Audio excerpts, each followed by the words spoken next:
भूतों के साथ लड़ाई। हाँ, मेरे चाचा ने खुद भूतों के साथ लड़ाई की है। और ये बात जो मैं बताने जा रहा हूँ, ये बहुत पहले की बात है, जब मेरे चाचा 18-19 साल के थे। वो काफी जवान थे और वो कबड्डी में काफी एक्सपर्ट थे। तो वो अपने ग्रुप में सबसे तगड़े थे कबड्डी में। तो वो रोज कबड्डी किया करते थे, रोज। हर दूसरे दिन मतलब जीत कर आते थे, रोज मेडल लाते थे। कभी सिर फाड़ के ला रहे हैं कबड्डी में, कभी कुछ, लेकिन हमेशा जीत कर आते थे। तो एक बार कुछ ऐसा हुआ कि वो शाम के टाइम कहने लगे चलो मैं थोड़ा खेतों पर घूम आता हूँ, टॉयलेट टॉयलेट कर आता हूँ, ठीक है। वो करने के लिए खेतों पर गए। जैसे ही वो खेतों पर गए तो काफी रात हो रही थी और काफी मतलब अंधेरा हो रहा था। उसके बाद जैसे ही वो वहां पहुंचे, जो उनके साथ हुआ, वो देखते हैं कि उनका जो ट्यूबवेल है वो बंद पड़ा है। वो कहते हैं लाइट नहीं आ रही क्या। वो जाकर देखते हैं तो गेट तो खुला हुआ होता है। वो कहते हैं यार ये गेट क्यों खुल रहा है। और गेट खुल रहा है तो ये ट्यूबवेल चल क्यों नहीं रहा। वो तारों को जोड़ते हैं और ट्यूबवेल चल जाता है। वो ट्यूबवेल चला हुआ देखकर खुश हो जाते हैं और कहते हैं चलो मैं थोड़ा बाथरूम बाथरूम हो लेता हूँ। तो गांव में तो खेतों में ही जाते हैं लोग बाग, तो वो खेतों में जा रहे होते हैं। तो जैसे ही पहुंचते हैं उस जगह पर, तो वो देखते हैं कि 4 लोग आते हैं पीछे से, जो कि उनका चेहरा दिख नहीं रहा है और अजीब से हैं। वो भूत थे। वो कहते हैं तू बहुत बहुत बड़ा पहलवान है। मेरे चाचा कहते हैं हाँ मैं अच्छा पहलवान हूँ, बताओ क्या हो गया। कहते हैं मेरे साथ कबड्डी लड़। चाचा कहते हैं अरे तुम चार, तुम्हारे चारों के साथ कैसे लड़ लूंगा मैं। उसने कहा नहीं तुझे लड़ना पड़ेगा। मेरे चाचा कहते हैं नहीं यार मैं नहीं लड़ूंगा। उसने कहा लड़ना पड़ेगा। तो वो बहसबाजी करने लगे। चाचा ने कहा ठीक है चलो, हो जाए कबड्डी पहले। तो चाचा कहते हैं ठीक है करो कबड्डी, कहाँ करोगे। वो कहते हैं हमारे साथ चलो। चाचा कहते हैं मैं नहीं जाऊंगा किसी के साथ भी, यहीं करो जहाँ करनी है। हमारे खेतों से ही कुछ खेतों दूरी पर कब्रिस्तान है। ये खेत काफी दूर है, जंगलों के परे हैं। तो जंगलों से जो परे खेत है उन खेतों की बात है ये। तो दोस्तों, उसके बाद जो कब्रिस्तान है, ऐसे ही बज रहे थे रात के 11:30। उनसे कहते हैं चलो चलो मेरे साथ चलो। मेरे चाचा मना करते हैं नहीं मैं नहीं जाऊंगा। फिर जो उनके साथ होता है वो दहला देने वाला था। उनकी बाजू को पकड़ा जाता है, पैर को पकड़ा जाता है और वो खिचड़ के ले जाया जाता है। वो काफी कोशिश करते हैं अपने आप को बचाने की। वो जमीन की घास पकड़ते हैं, मैड होती है मैडों को पकड़ते हैं, और वो काफी कोशिश करते हैं। एक पेड़ भी पड़ता है, उस पेड़ को ही पकड़ा उन्होंने, पेड़ को जकड़ लिया उन्होंने हाथ से। पर तब भी वो 7 4 थे भाई, उनको खींचते ले गए। और खींचते खींचते ले गए और उनको ले गए कब्रिस्तानों में। उनसे कहते हैं आप कबड्डी लड़। चाचा ने कहा ठीक है कर स्टार्ट।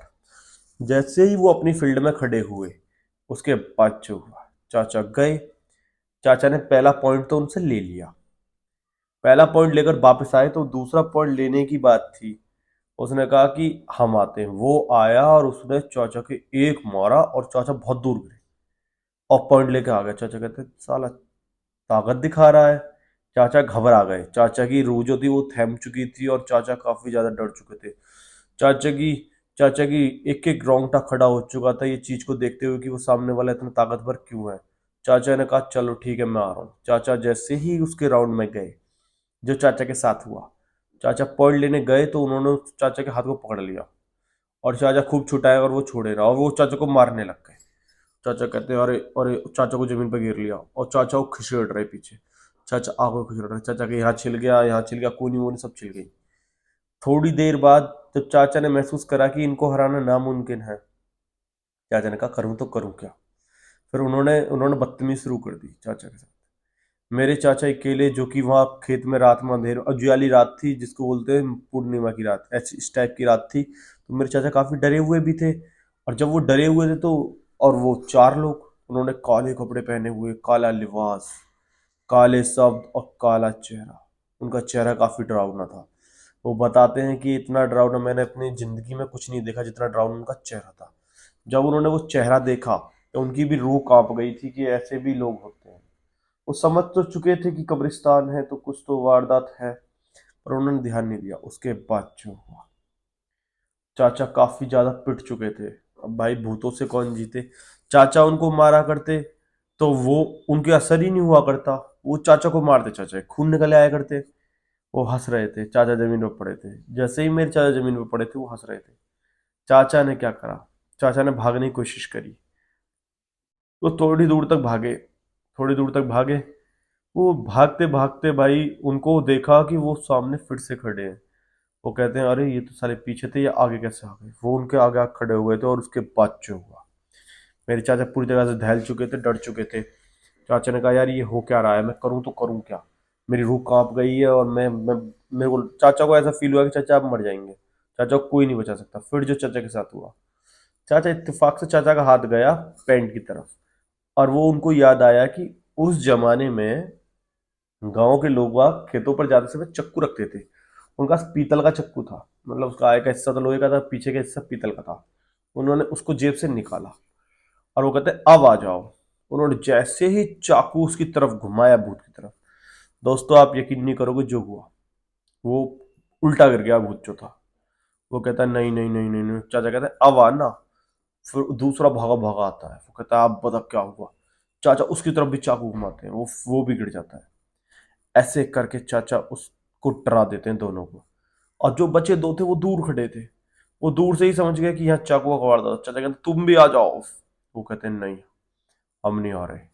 और चाचा कहते हैं नहीं कबड्डी करो, अब क्यों नहीं कर रहे। वो कहते हैं नहीं अब कबड्डी नहीं करनी। चाचा काफी ज्यादा डरे हुए थे, उनकी रूह कांप रही थी, पसीने छूट रहे थे उनके तन से, लेकिन वो डर नहीं रहे थे क्योंकि उनका चाकू था। जैसे ही उन्होंने चाकू को उनकी तरफ वार करना चाहा, वो भागने लगे। चाचा उनके पीछे पीछे भागे, उनको कब्रिस्तान तक भगाया।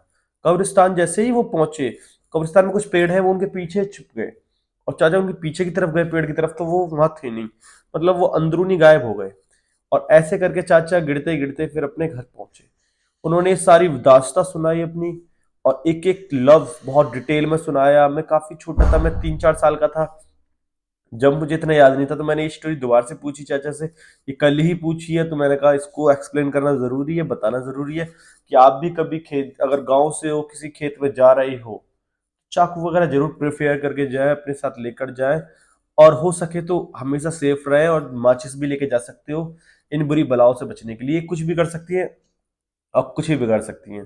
तो साफ रहिए, सतर्क रहिए। और ये जो वीडियोस देख रहे हैं, इनसे मैं यही कहना चाहूंगा कि आप लोग भी शेयर कर दो और जल्दी से इस चैनल को सब्सक्राइब कर लो, और वीडियो को ज्यादा से ज्यादा लाइक करो, और कमेंट भर दो इस पर जो लाइन आपको पसंद आई हो।